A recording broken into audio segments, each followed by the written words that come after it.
Hello friend, তোমরা সবাই কেমন আছো? ফ্রেন্ড, আশা করছি সবাই ভালোই আছো। ফ্রেন্ড, আজকে আমি তোমাদের সাথে শেয়ার করব চট জলদি একটা কেকের রেসিপি, যেটা হচ্ছে খুবই সহজে তোমরা বাড়িতে বানিয়ে নিতে পারো।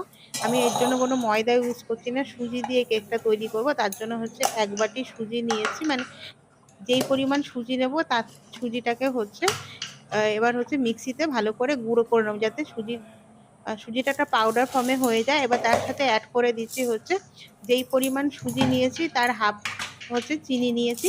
চিনিটাকেও এবার ভালো করে মিক্সিতে গুঁড়ো করে নেবো, মানে চিনির পাউডারটা বানিয়ে নেবো।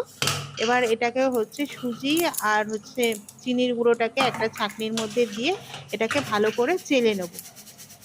ছাঁকনিতে দিয়ে চেলে নেবে। তারপরে হচ্ছে এটাকে একটা বাটির মধ্যে আমরা দিয়ে দেবো। বাটির মধ্যে দিয়ে একটা বাটির মধ্যে এবার এগুলোকে নিয়ে নেব। নিয়ে হচ্ছে একটু ভাতে মিক্স করে নেবো। তার সাথে দিয়ে দেবো হচ্ছে 3টে এলাচ পাউডার করে নিয়েছি। আর এদিকে হচ্ছে 2টো আম নিয়েছি, আমটাকে ভালো করে খোসা ছাড়িয়ে নেবো। এবার হচ্ছে আমটাকে মিক্সিতে দিয়ে এটার পিউরি তৈরি করে নেব।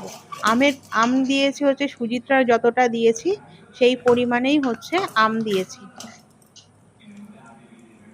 1 বাটি সুজি নিয়েছিলাম, এরকম হচ্ছে 1 বাটি আমি হচ্ছে আমের পাল্পটা নিয়েছি, আমের পিউরি নিয়ে হচ্ছে এটাকে সুজি আর চিনির গুঁড়োর মধ্যে এটাকে হচ্ছে ভালো করে মিশিয়ে নেব। আর তার সাথে আমি অ্যাড করে দেব হচ্ছে 3 টেবিল স্পুন দুধ।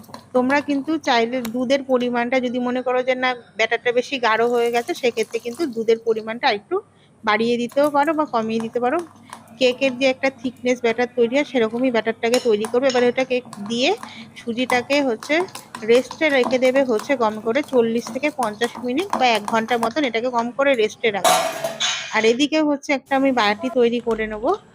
কেক তৈরি করার জন্য যেরকম বাটি তৈরি করতে হয়, পেপার দিয়ে নেবো। পেপারের মধ্যে হচ্ছে সাদা তেল ব্রাশ করে নেবো। আর এদিকে হচ্ছে এই 50 মিনিট পরে এটাকে নিয়ে এসেছি। সুজিটা রেস্ট হওয়ার পর সুজিটা ভালো করে ভিজে গেছে। তার মধ্যে অ্যাড করে দিলাম হচ্ছে 1 টেবিল স্পুন বেকিং পাউডার। আর তার সাথে দিয়ে দিচ্ছি হচ্ছে 2 টেবিল স্পুন রিফাইন্ড অয়েল। দুইটা দিয়ে হচ্ছে এটাকে ওয়ান ডাইরেকশনে এটাকে ভালো করে মিক্সড করবে, মানে একটা সাইড ধরে এটাকে মিক্সড করবে। ভালো করে মিক্সড করে নিয়ে এবার এটাকে হচ্ছে কেক বাটির মধ্যে দিয়ে দেবো। কেক বেক করার যে বাটিটা, তোমরা কিন্তু চাইলে এর মধ্যে ড্রাই ফ্রুট বা টুটি ফুটি দিতে পারো।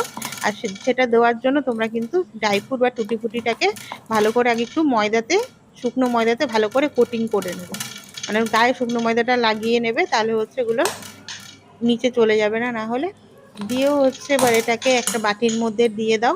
কেক মোল করার যে বাটিটা আমরা রেডি করেছি তার মধ্যে দিয়ে দাও। দিয়ে হচ্ছে এটাকে আমি ওটিজিতে করেছি। ওটিজিতে 180 ডিগ্রি টেম্পারেচারে ডবল ডোর অন করে দিয়েছে। আর কেকটাকে এরকম ভালো করে ফ্ল্যাট করে নেবে। বেকিং পাউডারটা দিয়ে কিন্তু এটাকে বেশিক্ষণ রেখে দেবে না, বেকিং পাউডারটা দিয়ে সাথে সাথে মিক্সড করে এটাকে দিয়ে দেবে। আর তোমরা কিন্তু চাইলে প্রেশার কুকারেও দিতে পারো। উপর থেকে কিছু ড্রাই ফ্রুট দিয়ে দিয়েছি। প্রেশার কুকারে দিলে একটা স্ট্যান্ড দিয়ে দেবে, আর সিটি আর রাবারটা খুলে নিয়ে প্রেশার কুকারটা ঢাকনা দিয়ে 40 থেকে 30 মিনিট মতন রেখে দাও। তাহলেই রেডি হয়ে যাবে আমাদের ম্যাঙ্গো দিয়ে সুজির কেক। আর সবাইকে বলবো আমার রেসিপিগুলো যদি ভালো লাগে সবাই আমার চ্যানেলটাকে লাইক অ্যান্ড সাবস্ক্রাইব করে দিও। আর আর থ্যাংক ইউ সবাইকে সাথে থাকার জন্য। দেখো ফ্রেন্ড, কেকটা এবার রেডি হয়ে গেছে। এবার কেকটাকে কেটে নেবো। দেখো কেকটা কত সফট অ্যান্ড স্পঞ্জি হয়েছে। তোমরা কিন্তু সহজেই বাড়িতে এইভাবে বানিয়ে নিতে পারো।